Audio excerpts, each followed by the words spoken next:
Dak terima mobilnya yang dititip ke di showroom tiba-tiba lengit, dak tahu rimbanya.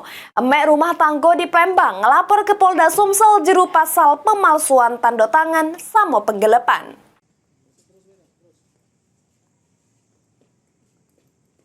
Didampingi kuasa hukumnya, Noni Kusmiana mendatangi SPKT Polda Sumsel untuk membuat laporan karena mobil miliknya yang dititipkan di showroom lengit tak tahu rimbanya. Menurut kuasa hukum, bermula kliennya nitip ke mobil sedan di showroom Pixel Mobilindo milik terlapor untuk dijajoke.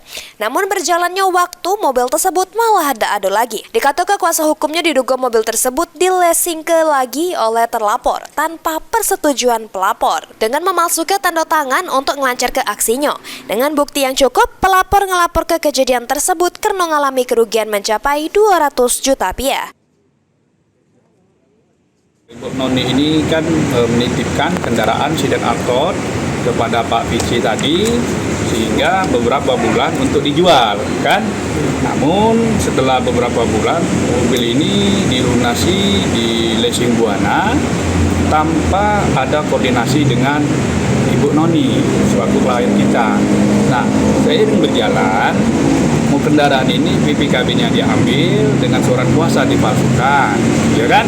Dan surat permohonan dipalsukan yang diduga oleh PC tadi.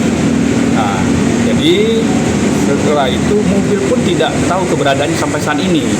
Apakah dijual atau dipakai atau digadaikan kembali.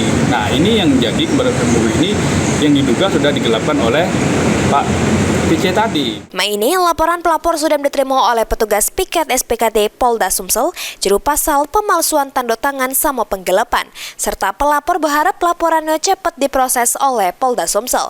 Mulyadi, Pol TV.